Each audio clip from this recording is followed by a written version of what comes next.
স্বাগত খেলা যোগে আপনাদের সাথে আছি খালিদ জামিল। এশিয়া কাপ বাছাই পর্বে শেষ ম্যাচ খেলতে সিঙ্গাপুরে পৌঁছেছে বাংলাদেশ ফুটবল দল। ভিয়েতনামের কাছে ৩-০ গোলে হেরে ফিফা র্যাঙ্কিং এ ২ ধাপ পিছিয়ে গেছে হামজা সমিত্রা। ওই র্যাঙ্কিং এর মতো দীর্ঘ ভ্রমণ ক্লান্তিও কিছুটা পিছিয়েছে ওদের, তাই সিঙ্গাপুরের প্রথম দিনটা কেটেছে বিশ্রামে। অবশ্য বিশ্রামেও স্বস্তি নাই হাভিয়ার কাবরেরার। এই ম্যাচ দিয়েই সিদ্ধান্তে আসতে পারে এই স্প্যানিয়ার্ডের ব্যাপারে। সিঙ্গাপুর থেকে আরো বিস্তারিত জানাচ্ছেন হাসান সজীব।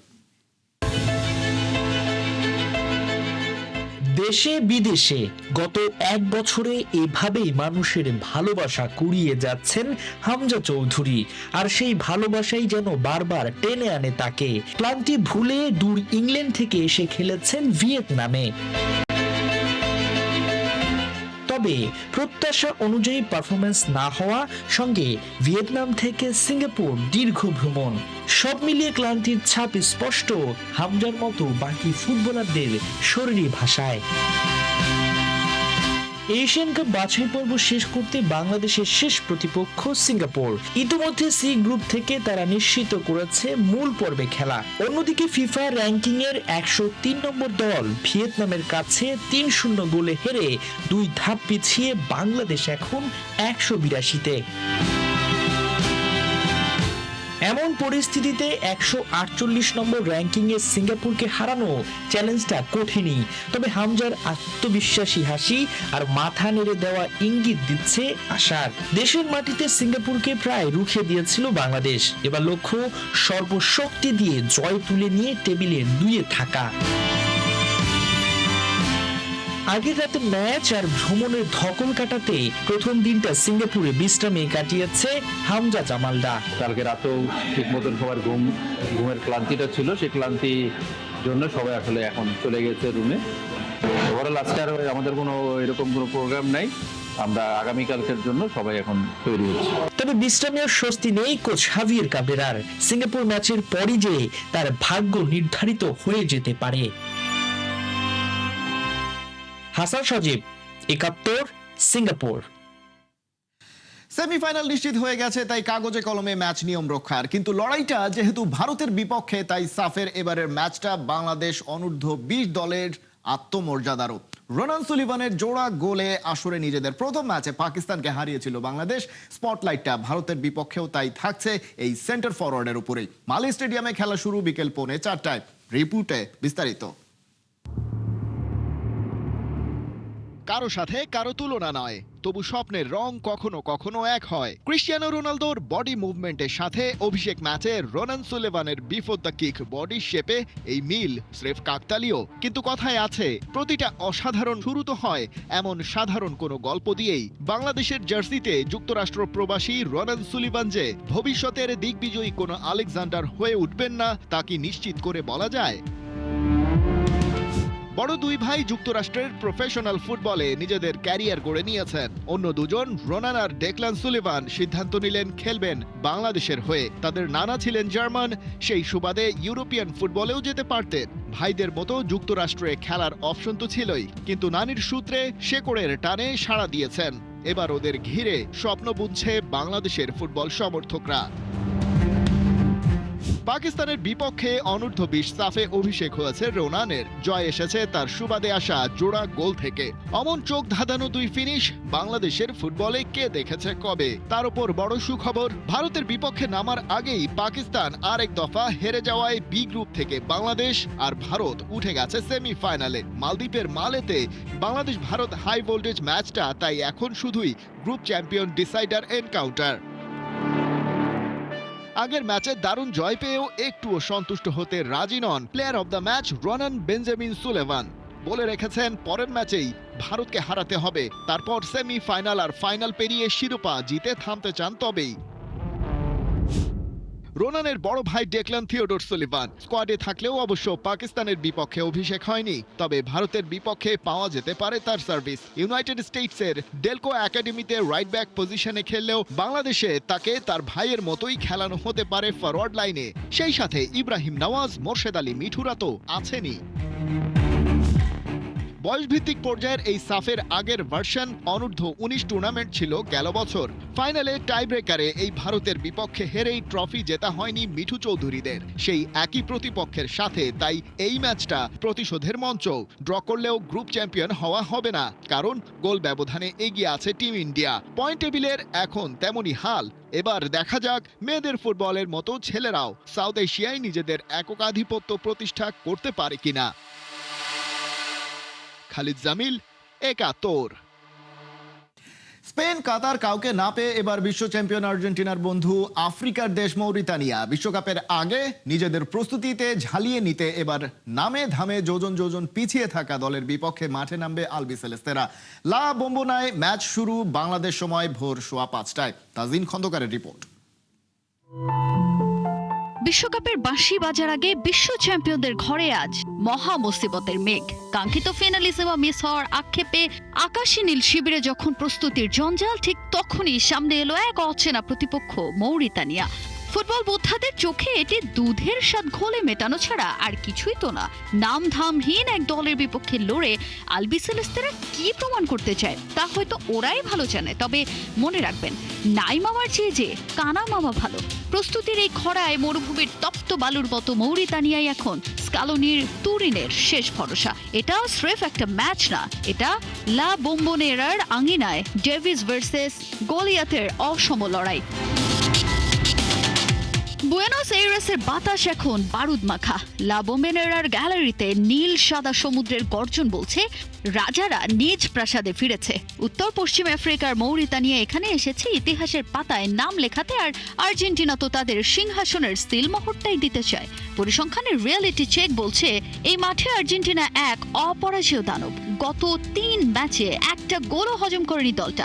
মৌরিতানিয়ার জন্য এখানে ফুটবলটা মুখ্য নয়, তাদের লক্ষ্য বিশ্বসেরাদের মুখোমুখি হয়ে সেই অভিজ্ঞতার স্পর্শ নেয়া। কিন্তু আর্জেন্টিনার জন্য এটা যুদ্ধের আগে ধারালো তলোয়ারের শেষ ঘষা। কাকডাকা ভোরে ঘুম ভেঙে যখন আপনার আধখোলা চোখ টেলিভিশনের পর্দায় পড়বে, সেখানে দেখবেন কেবল একজনকেই, the one and only Lionel Messi. তিনি কেবল একজন ফুটবলার নন, ফুটবল নামক শিল্পের অমর এক চিত্রকর। গত ম্যাচে অ্যাঙ্গোলার জালে বল পাঠিয়ে তিনি হুঙ্কার দিয়েছেন পাখির চোখ এখন 2026 বিশ্বকাপে। ক্যারিয়ারের সায়ানে দাঁড়িয়েও মেসির ড্রিবলিং যেন সেই চিরচেনা পোয়েট্রি ইন মোশন। মৌরিতানিয়ার ডিফেন্সের জন্য লিও এক জীবন্ত বিভীষিকা, এক নীল সাদা ঘূর্ণিঝড়। ডাগআউটে মাস্টারমাইন্ড লিওনেল স্ক্যালোনি তার যোদ্ধাদের পরীক্ষা করবেন। মন্টিয়েল আর বালার্দি ইনজুরির মিছিলে থাকলেও স্ক্যালোনির ডিকশনারিতে অজুহাত বলে তো কিছু নেই। তার সম্ভাব্য 4-3-3 ফরমেশনের ব্লুপ্রিন্টসে তুরুপের তাস, দ্য ওয়ার্ল্ড, এমি মার্টিনেস, রক্ষণ ভাগে ওতামেন্দি আর তাগলিয়াফিকোর অভিজ্ঞ প্রাচীর, আর মাঝমাঠে the bodyguard, De Paul, Enzo ও ম্যাকঅ্যালিস্টারের সেই জাদুকরী ত্রয়ী। সাথে আছে তরুণ তুর্কি থিয়াগো আলমাদা আর গোল মেসি জুলিয়ান আলভারেস। এটা স্রেফ একটা দল না, এটা এক সুপার এক্সপেরিয়েন্সড রণতরী যা যে কোনো মুহূর্তে প্রতিপক্ষকে চূর্ণ বিচূর্ণ করতে একেবারে প্রস্তুত। তবে ফুটবল যে এক আনসার্টেইন গেম, যে কোনো সময় ঘটে যেতে পারে মিরাকল। যদিও 2017 পর কোনো আফ্রিকান শক্তির কাছে মাথা নত করেনি আর্জেন্টিনা, তবুও একটা কথা তো মনে রাখতেই হয়, সাবধানের যে মার নেই। লা বোম্বোনেরার এই উত্তাল পরিবেশে আর্জেন্টিনাকে আটকানো মানে সাগরের ঢেউকে খালি হাতে থামানোর দুঃসাহস দেখানো। বিশ্বকাপের আগে এটা কি স্রেফ গা ঘামানো, নাকি বিশ্বকে আরও একবার জানান দেয়া যে ফুটবল মানচিত্রের সিংহাসন এখনো আলবিসেলেস্তেদের দখলেই? তাজিন খন্দকার, একাত্তর। বিশ্বকাপের আগে শেষ রিহার্সাল, শেষ ছন্দ তোলা, শেষবারের মতো শক্তি সামর্থ্য মেপে নেয়ার মঞ্চ। ইউরোপের 3 ফুটবল শক্তি আজ নামছে 3 ভিন্ন পরীক্ষায়। রাত 2টায় ভিয়ারিয়ালে স্পেনের সামনে সার্বিয়া, রাত 1:45টায় ওয়েমলিতে ইংল্যান্ডের প্রতিপক্ষ উরুগুয়ে, আর একই সময়ে আমস্টারডামে মুখোমুখি নেদারল্যান্ডস, নরওয়ে। জুবাইর নূরের প্রিভিউ রিপোর্টে বিস্তারিত। বিশ্বকাপের ঢাক এখনো পুরোপুরি না বাজলেও তার আগাম তালে কাঁপছে পুরো ফুটবল বিশ্ব। প্রীতি ম্যাচের মোড়কে ঢাকা এই রাত আসলে বিশ্বকাপের আগুন জ্বালানোরই রাত। ভিয়ারিয়ালের এস্তাদিও দে লা সেরামিকায় স্পেন নামছে সার্বিয়ার বিপক্ষে। বাছাই পর্বে 6 ম্যাচে 16 পয়েন্ট নিয়ে গ্রুপ সেরা হয়ে বিশ্বকাপ নিশ্চিত করেছে লা রোহারা। লুইস দে লা ফুয়েন্তের দলকে শিরোপা প্রত্যাশীদের কাতারেই ধরা হচ্ছে। তবে অতীতও মনে করিয়ে দিচ্ছে সম্ভাবনাকে ট্রফিতে বদলাতে হলে প্রস্তুতির প্রতিটি মিনিটই গুরুত্বপূর্ণ। আক্রমণে লামিনী ইয়ামাল, ফেরান তোরেস আর মিকেল ওয়াইয়ারসাবাল স্পেনের সামনের সারি হতে পারে চোখ ধাঁধানো। মাঝমাঠে রদ্রি আর পেদ্রি মানেই গতি, নিয়ন্ত্রণ আর সৃজন ছিল তার মিশেল। গোলবারে উনাই সিমন, রক্ষণে মার্কোস লরেন্তের মতো নাম স্পেনকে দেবে ভারসাম্য। যদিও গ্যাভি, আলভারো মোরাতা, নিকো উইলিয়ামসদের অনুপস্থিতিতে কিছুটা শূন্যতা তৈরি হতে পারে। অন্যদিকে সার্বিয়ার কাছে এই ম্যাচটা আত্মমর্যাদা ফেরানোর সুযোগ। বিশ্বকাপে জায়গা হয়নি, তাই প্রীতি ম্যাচই এখন তাদের নতুন যুদ্ধক্ষেত্র। তবে ইতিহাসটা যে ভিন্ন কথা বলছে। 2005 সালের পর স্পেনের বিপক্ষে আর জিততে পারেনি সার্বিয়া। ওয়েমলিতে আলোটা থাকবে ইংল্যান্ড উরুগুয়ের লড়াইয়ে। থমাস টুকেলের ইংল্যান্ড বাছাই পর্বে দেখিয়েছিল পারফেক্ট রান, 8 ম্যাচে 8 জয়, 22 গোল আর হজম 0 গোল। তবে উরুগুয়ের বিপক্ষে থাকছেন না হ্যারি কেইন, বুকাও সাকা, ডেক্ল্যান রাইসদের মতো তারকারা। ফলে জুড বেলিংহাম, কোল পামার, মার্কাস রাশফোর্ড আর জেরার্ড বোয়েনদের কাঁধে থাকবে বাড়তি দায়িত্ব। বিপরীতে উরুগুয়ে অবশ্য নামবে পূর্ণ হুঙ্কার নিয়ে। রোনাল্ড আরুহো, ফেদ্রিকো ভালভার্দে, ম্যানুয়েল ওগার্তে আর ডারউইন নুনেজ ইংল্যান্ডকে যে সহজে স্বস্তি দেবে না তা বলাই যায়। ইতিহাসও উরুগুয়ের পক্ষেই। মোট 11 দেখায় উরুগুয়ের 5 জয়ের পাশে ইংলিশদের 3 জয়। তার উপর উরুগুয়ের বিপক্ষে কখনোই কোনো প্রতিযোগিতামূলক ম্যাচ জিতেনি তারা। তাদের 3টি জয়ই এসেছে আন্তর্জাতিক প্রীতি ম্যাচে। আমস্টারডামে নেদারল্যান্ডস নরওয়ে ম্যাচটাও কম রোমাঞ্চকর নয়। বিশ্বকাপ বাছাই 2 দলই নিজেদের গ্রুপের শীর্ষে থেকে সরাসরি জায়গা করে নিয়েছে মূল পর্বে। বাছাই পর্বে অপরাজিত থেকে ডাচরা গড়েছে 3-এর বেশি গোলের গড়। তবে অপরাজিত আত্মবিশ্বাস নিয়ে নামলেও নেই মেমফিস ডিপে, ফ্র্যাঙ্কি ডিয়ংদের মতো কয়েকজন গুরুত্বপূর্ণ মুখ। এদিকে নরওয়ের গল্পটাও কম রোমাঞ্চকর নয়। 28 বছর পর বিশ্বকাপে ফেরা দলটি বাছাই পর্বে জিতেছে সব 8টি ম্যাচ, করেছে 37 গোল। এর মধ্যে শুধু আর্লিং হালান্ডি করেছেন 16 গোল। তবে এই ম্যাচে বিশ্রামে থাকছেন ম্যানচেস্টার সিটির এই তারকা স্ট্রাইকার। সব মিলিয়ে এই রাতটা শুধু প্রস্তুতির নয়, এটা ইঙ্গিতের রাত, আগুন ছড়ানোর রাত আর বিশ্বকাপের আগে নিজের ছায়াকে চিনে নেয়ার রাত। জুবায়ের নূর, 71। এশিয়া কাপ আর্চারিতে ভিয়েতনামকে হারিয়েছে বাংলাদেশ। থাইল্যান্ডের ব্যাংককে দলগত কম্পাউন্ডে সোনা জিতেছে বাংলাদেশ পুরুষ দল। ফাইনালে ভিয়েতনামকে 231-225 স্কোরে হারিয়ে সোনা জেতে বাংলাদেশ। হিমু বাসার, ঐশ্বর্য রহমান ও নওয়াজ আহমেদের কম্পাউন্ড দল ফাইনালে ওঠার পথে ভুটানকে হারায় 232-228 স্কোরে। এশিয়া কাপে বাংলাদেশ পুরুষ কম্পাউন্ড দলের গড়ায় স্কোর ছিল 9.62। হিমু বাসারের ব্যক্তিগত গড় 9.75। লাল সবুজের এই অর্জনকে সম্মান জানাতে পুরস্কার ঘোষণা করেছেন ওয়ার্ল্ড আর্চারি এশিয়ার প্রেসিডেন্ট কাজী রাজিবউদ্দিন আহমেদ চপল।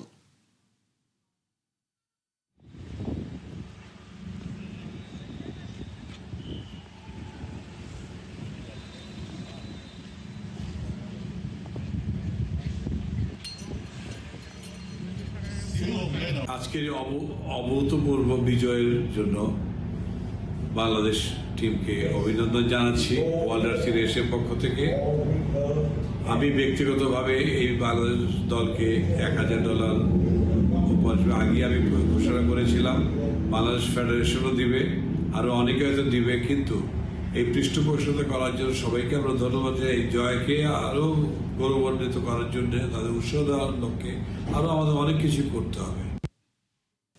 কেউ ব্যাটিংয়ে, কেউ বোলিংয়ে অবদান রাখেন। দলের জয়ে ফিল্ডিংয়ে সবার জ্বলে ওঠার কিন্তু বিকল্প নাই। ঈদের ছুটি শেষে শুক্রবার থেকে অনুশীলনে ফিরেছে টাইগাররা। প্রথম দিনে ফিল্ডিংয়ে জোর দিয়েছেন জেমস প্যামেন্ট। গোটা সপ্তাহ ফিল্ডিং আর ফিটনেস উন্নতিতে ঘাম ঝরাবেন লিটন, শান্ত, তাসকিনরা। সাইফুল রূপকের রিপোর্ট। মেসি, রোনালদো নাকি এমবাপ্পে, ফুটবল নিয়ে কার মতো কারসাজি করলেন লিটন কুমার দাস? টি-20 কাপ্তানের টেকনিকটা বড্ড মনে ধরেছে শামীম, আফিফ, মোসাদ্দেকদের। ক্রিকেট মাঠে কি এলাকায়, পাড়া মহল্লায়, চায়ের দোকানে কিংবা বাসার ছাদে, কদিন বাদে তো গোটা দেশ ফুটবলেই মাতবে। জুনে মেসিরা শিরোপা ধরে রাখার মিশনে নামবে। আর্জেন্টিনা, ব্রাজিল, জার্মানি নাকি স্পেন, প্রিয় দল, পছন্দের খেলোয়াড় নিয়ে ক্রিকেটারদের মাঝেও চলবে তর্ক বিতর্ক, কথা কাটাকাটি, খুনসুটি। ফুটবল জ্বরে কাঁপবে সবাই। বড় থেকে ছোট বলের গল্পে ফেরা যাক। পাকিস্তানকে হারিয়ে র্যাঙ্কিংয়ে এক ধাপ উন্নতি, মাঝে ঈদের ছুটি, চাঙ্গা হয়েই আবার সবুজ গালিচায় ফিরেছে টাইগাররা। হেড কোচ ফিল সিমন্সের তত্ত্বাবধানে ক্যাম্পের প্রথম দিনে 3 ফরম্যাটের ক্রিকেটারদের মাথার ঘাম পায়ে ফেলেছেন ফিল্ডিং ওস্তাদ জেমস প্যামেন্ট। কথায় আছে, মাঠে যে যত ফিট সে তত হিট। ফিটনেস ভালো থাকলে জানবাজি ফিল্ডিংও দেখা যায়। ওই চিন্তা থেকেই নানান তরিকায় ফিল্ডিং ড্রিল করিয়েছেন প্যামেন্ট। ফিল্ডারদের বলের সাথে সখ্যতা বাড়া, ফিল্ডিংয়ের উন্নতির পাশাপাশি ফিটনেসেরও লাভ হচ্ছে। এই ট্রেনিংটাও আলাদাভাবে নজর কেড়েছে। কয়েকটা মার্কার ফাঁকা, কয়েক জায়গায় বল রাখা, উপর হয়ে কিংবা সামনে ঝুঁকে বলগুলো বিভিন্ন মার্কারে রাখার এই অনুশীলনে ক্রিকেটারদের ফিটনেসের সাথে ক্ষিপ্রতা ও দ্রুত রিয়াকশন করার ক্ষমতাও বাড়ছে। মাথা খাটানো যে বিষয়টা ক্রিকেট মাঠে খুব দরকার। 4 এপ্রিল থেকে ব্যাট বলের অনুশীলনে নামবে ক্রিকেটাররা। তার আগ পর্যন্ত ফিটনেস এবং ফিল্ডিং ট্রেনিংয়ে ব্যস্ততা রবে। পিএসএল খেলতে 6 জন আছেন পাকিস্তানে, বাকি সবাই নিজেদের আরও ফিট করতে মিরপুরে দাপিয়ে বেড়াচ্ছেন। সপ্তাহ 3 পরেই কিউই চ্যালেঞ্জ। 3 ম্যাচের ওডিআই ও টি20 সিরিজ খেলতে 13 এপ্রিল ঢাকায় আসবে নিউজিল্যান্ড ক্রিকেট দল। এরপর মে মাসে জোড়া টেস্ট খেলতে আবার বাংলাদেশে আসবে পাকিস্তানিরা। এপ্রিল থেকে প্রায় প্রতি মাসেই ঘরে বাইরে সিরিজ আছে বাংলাদেশের। চ্যালেঞ্জগুলোর আগে সপ্তাহ 2 এই ফাঁকা সময়টা কাজে লাগিয়ে ক্রিকেটারদের ফিটনেস, ফিল্ডিং এবং স্কিল উন্নতিতে মনোযোগী টাইগার টিম ম্যানেজমেন্ট। সাইফুল রূপক, 71। ফ্র্যাঞ্চাইজি ক্রিকেটে 1 ম্যাচ 4 টাইগার, এমন দৃশ্য বাংলাদেশের ক্রিকেটের জন্য বিরল। এবার পিএসএল এ তানজিদ তামিম, নাহিদ রানা সহ 4 টাইগারকে একসাথে মাঠে পাওয়া যেতে পারে শনিবার রাত 8টায়। পেশর জালমি ভার্সেস রাওয়ালপিন্ডি ম্যাচে একাদশে অনেকটা নিশ্চিত নাম রিশাদ হোসেন, অভিষেক হতে পারে শরীফুল ইসলামেরও। আবু নাইমের প্রিভিউ রিপোর্ট। অভাবের সংসারে এখন বিলাসিতায় ভরপুর। একজনের জায়গায় 6 জন, এক ম্যাচেই মাঠে নামতে পারবে 4 জন। পাকিস্তান সুপার লিগ বনে গেছে টাইগারদের আস্তানা।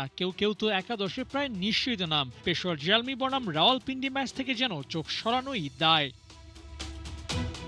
পেশোয়ার জালমিতে আছেন রানা, শরীফুল, তামিম। এই 3 জনের মধ্যে একাদশে জায়গা পাওয়ার দৌড়ে এগিয়ে থাকবেন নাহিদ রানা। শরীফুলেরও অভিষেকটা হয়ে যেতে পারে পিএসএল এ। পেশোয়ারের ফরেন কালেকশনের যা হাল, তাতে এই 2টা নাম প্রায় নিশ্চিত। তানজিদ তামিমের জন্য জায়গা করে নেওয়াটা একটু কঠিন হতেও পারে। দলে আছে রায়ান বেনেটের মতো ইনফর্ম ওপেনার, প্রথম পছন্দ, তাই এই জিম্বাবুইয়ানি হতে পারে। বলা তো যায় না, তামিমের জন্যও খুলে যেতে পারে দরজা। রাওয়ালপিন্ডির একাদশে 7-5 ভাবার সুযোগ কই। দলে আছেন রিশাদ হোসেন, গেল আসরের চ্যাম্পিয়ন দলের সদস্য। বিগ ব্যাশও করেছিলেন দারুণ পারফর্ম, 15টা উইকেট নিয়ে সেবার শেষ করেছিলেন আসর। এমন একজন ইনফর্ম বোলারকে তো বসিয়ে রাখতে চাইবে না পিন্ডিজ। একাদশে তাই নামটা আলাদা গুরুত্বও রাখে। পেশোয়ারের বিপক্ষে রিশাদের ম্যাজিক শোটা গড়ে দিতে পারে পার্থক্য। শক্তিমত্তার বিচারে 2 দলের আছে ভিন্নতা। এক দলের ব্যাটিং ভালো তো অন্য দলের বোলিং। রাওয়ালপিন্ডিতে মোহাম্মদ আমিন, নাসিম শাহর মতো পেস ব্যাটারির সাথে ড্যারেল মিচেল, রিশাদ হোসেনরা আছেন। ব্যাটিং সাইডে রিজওয়ানের সাথে ফরেন কালেকশনে স্যাম বিলিংস, উসমান খাজাদের মতো ব্যাটাররা আছেন। অন্যদিকে বাবরের দল পেশোয়ারের বোলিং ইউনিটে নামে ভারে বলার মতো তেমন কেউ না থাকলেও ওদের ব্যাটিং সাইড বেশ লম্বা। 2 দলের মধ্যে বড় পার্থক্যটা এমন। তবে গৌরবময় অনিশ্চয়তার খেলা ক্রিকেটে মাঠের লড়াইয়ে পাল্টে যেতে পারে আগের সব সমীকরণ। শনিবার 2 দলই নামবে নিজেদের প্রথম ম্যাচ খেলতে। টাইগার সমর্থকদের ফোকাস থাকছে তামিম, শরীফুলদের ওপর। অভিষেক আর পারফরমেন্সের ঝলক একসাথে দেখা যাবে তো। আবু নাইম, 71। এই ছিল এখনকার খেলাযোগে। সরাসরি সংবাদ অনুষ্ঠান দেখতে চোখ রাখুন 71-এর ফেসবুক পেজে এবং সাবস্ক্রাইব করুন 71-এর ইউটিউব চ্যানেল। 71-এর সাথেই থাকুন।